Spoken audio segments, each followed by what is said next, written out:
What up? This is on the sick one, the sobriety. My name is Rob, and I'm an alcoholic and drug addict.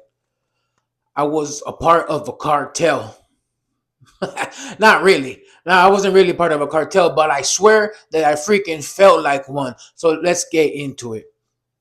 There was a point in time where this random ass dude that I've never even heard of before. I used to hang out with my homie was the plug, and I hung out with him a lot and I never heard this name mentioned or anything. So I have no idea where he came from, right? But all of a sudden, this dude shows up with a couple of elbows of some shiznit, and I was like, damn. Because it was a big ass freezer bag full, and I've never seen that, right?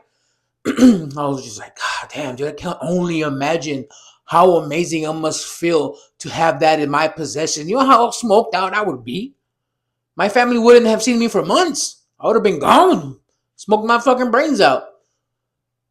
But so let me tell y'all how exactly I felt like I was a part of a cartel. Where I have no idea what cartel business is all about, right? I just know what I see in the fucking on social media and stuff like that.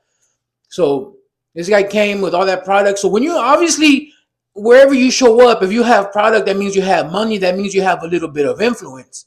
So he has some influence over us, just like that. Stranger out of nowhere, influence because we're all drug addicts and we all wanted drugs and we all wanted that shit that he had in that freezer bag full of stuff. You know what I mean? So I remember my friend that was the plug was friends with this stranger. We'll just call him the stranger that came out of nowhere, right? I guess they knew each other or I don't know what the hell it was, but my homie, the plug, he told me, he's like, hey, Rob, go with this fool. I need you to go do some work for him and he's going to pay you. And at that time, well, obviously I needed money and I wasn't working too much or at all at this time, I don't think. And so again, then my friend, the blood, I guess he just wanted me out of his house, but man, at the same time. So I was just, and I always felt like my homie would never put me in any dangerous situation on purpose. Like I always trusted him that he always had my best interest at heart. And turns out I was very gravely mistaken. So I said, Simon, yo voy con él, no hay pedo. I go with him. I hop in the ride, full of strangers, mind you. Don't know who these guys are. I assume these guys have been a team for a long time, right? And they tell me, hey, we're gonna go do this hale. He's like, I tried to get two of your homies to do this hale, and they couldn't get it done. They couldn't get it accomplished. They bitched up. They got scared, and I was like, oh, it's because you're messing with the wrong ones, Pedro. I'm the fucking toughest guy around here. I know exactly what the fuck I'm doing, homie. I handle business, dog. I stand on mines, homie. I really didn't say that, but that's what I thought in my head. But really, I was like, oh, okay, I'll do, yeah, let's go. And we drove out to, I think it was like 24th Street or East Street, like some random ass spot. Did the holiday, maybe like, took me like 5 seconds of, honestly, like 5 seconds of work. Came back to the car and they're like, what happened? And I'm like, where's it going? I'm done.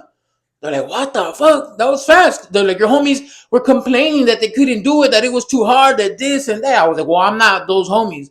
I'm Big Rob, homie. I handles mine. And so they're like, all right, cool, we're back. I guess I might have made a really good impression on the stranger, right? And we went back to his hotel room, and he's like, all right, time for payment, guys. And he started giving us a couple bucks each. And then I don't know how it got to the conversation where I started talking to the team members, my other teammates, and for some reason I asked them, I was like, "Oh, how long have you guys been down with the homie right here with the stranger?"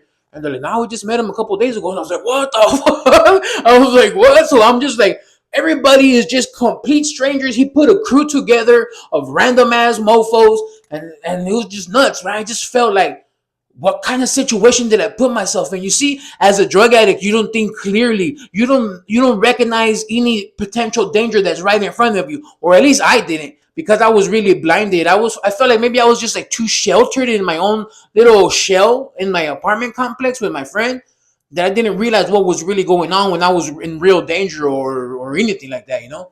But anyway, but those guys seem nice. They didn't seem like, they didn't come off as like some fucking killers and shit. You know what I mean? Like they just were like cool random ass dudes and shit.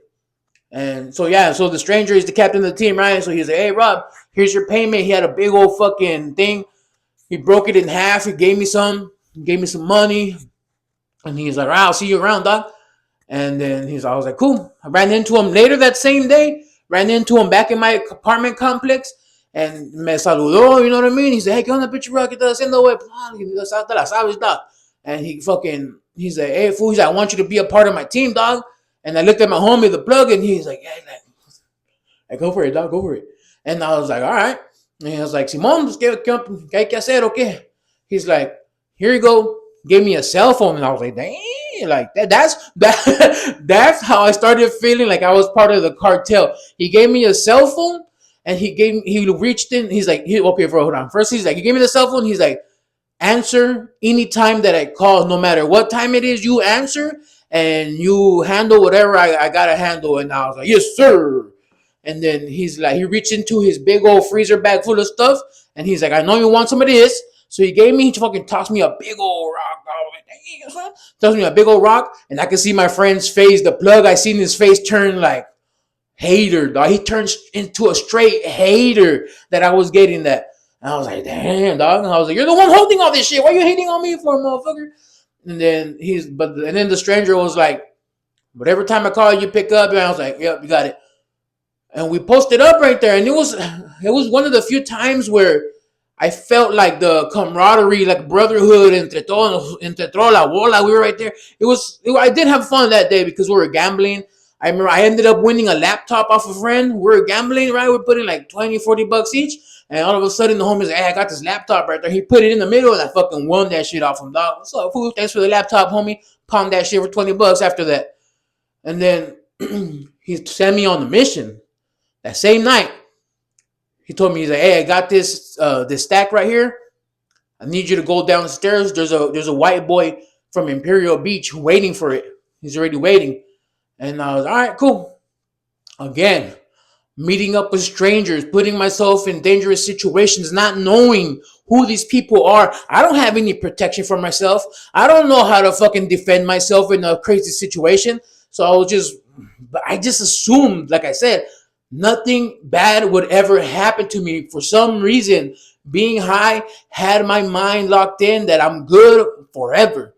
And so I went up to this guy, and then I was like, "Hey, what's up?" The fucking homie sent me. He's like, "All right, cool, cool." He's like, "Let me get that." And I was like, "Nah." I was like, "Let me get the money first, fool." He's like, "Well, what do you think I'm gonna do? Drive off with the stuff?" I was like, "Yeah." And he kind of got mad, you know what I mean? And then he's like, "Look, here's the money. Give me the stuff." He's like, "But don't leave." He's like, "Let me do my thing here first. Let me see how much we got." And I was like, "All right, whatever." Stood there, and then we parted ways, right? But I felt like the driver or the guy that received the stuff, he was like mad. You know what I mean? Like I was like, "What the fuck?"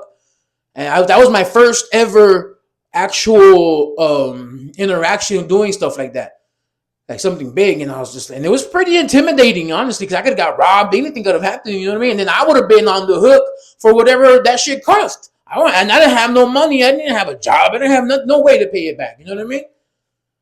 Went back, handled it. Then later on the same day, it was nighttime, like 10 at night. He tells me, "Hey," he's like, "I need you to go deliver in Imperial Beach to the Imperial Beach to the same guy." And back then we had phones, but we didn't have like Google Maps or nothing like that. And we were just like on some bullshit. I went to one place, no idea whose house I was coming up to. But it was like after 10 p.m. I went and knocked, ta, ta, ta, ta, ta, ta, ta, ta, and they didn't answer. And I was like, "What the fuck?" Turns out I was knocking at the wrong goddamn house. I'm so glad whoever was lived in there did not come out of the house and whoop my ass. But then I told my friend, I was like, "Hey, fool, like nobody answered." And he's like, "Hey, you sure you got the right spot?" And I was like, "No, I don't. I'm not sure." And he's like, "I think it's over here." We drove up the block or whatever. I don't know what part of Imperial Beach we're in, right? But we're in the hood, homie. And I walked up to this trap house, and I was like, "Oh yeah, this is it." I asked for the name of the guy, and they're like, "Simón, ya está allá adentro, güey." Mind you, I'm going to a gang territory, gang neighborhood by myself. I'm not affiliated with any gang. I don't know if that worked in my favor or not, but I show up. I got a bunch of stuff in my pocket worth a lot of money. I go into the house. First thing I see, guns in every corner. I was like, no way. The fucking se me hizo chiquito el culo. I was just like, oh, I clenched my butt cheeks, and I was like, it's over for me, dog. I came into the wrong fucking place. I walked in, came up to the kitchen. They're like, hey, come to the kitchen, dog. And I went to the kitchen. Dudes, like 2, 3 dudes around the table. The one sitting down at the table. Guns. They had like their shirts like tucked in, like behind the gun. You know what I mean? Like the gun was tucked in their pants, and their shirt tucked in, like behind it to show the gun. And I was just like, oh, shit. I was like, it's over. These motherfuckers are gonna get me, dog. This was still butthurt about the situation from earlier. And he's like, hey, fool, you came by yourself? When he said you came by yourself, my fucking heart stopped. My fucking heart stopped. I thought, yeah, ahí me iban a quebrar. Vale verga. This is some real cartel shit. And I was like, it's over. And I was like, yeah. He's like, fuck. He's like, hey, fool, you got some fucking balls coming in here by yourself. Now, when he said that, now that was my second warning that something was about to go down. And I didn't realize it at that moment. You know what I mean? And he's like, I already know your get down, fool. Here's the money first. And I kind of like chuckled, like, what the fuck? He's like, yeah, he's like, I know you want the money first before you give me something else. Well, yeah. He gave me the money. I gave him the stuff. Checked it out. It was the right amount. He's like, hey, fool. No, good looking out. Thank you for coming. Thank you for coming by yourself, not burning out the spot. It's much appreciated. Send mines back to the homies and get the fuck out of here. I was like, what the fuck? I walked out with my fucking chest held up high. Like, what's up, homies?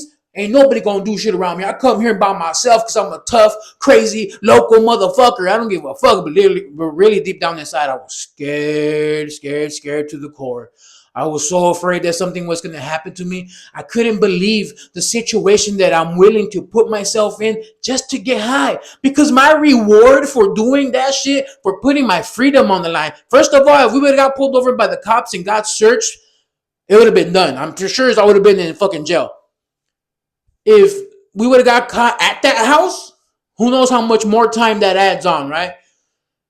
If they could have, those gang members that were there could have easily done something to me, which I wouldn't be speaking about right now. You know what I'm saying? And I did all of that shit, and my reward was $20. I got back, and that motherfucker gave me $20. And you know where this $20 went to? Straight to the fucking Connect. I was like, dude, don't even give me the $20. Just give it to him. He gave me the $20, gave me my sack, and that was it. But doing those little hollers, getting the cell phone, going into those crazy situations made me feel like a real cartel member. I was just like, dude, this is what cartel fools do. Their jobs are easy as fuck. I don't know about the other stuff they do, but this part of the job is really simple. But then after that, I heard that the stranger guy that came with the hookups ended up getting kidnapped, and they took him out to Mexico somewhere, never to be heard from again. So I'm kind of glad I wasn't part of a cartel at the end. And that's a crazy story for y'all.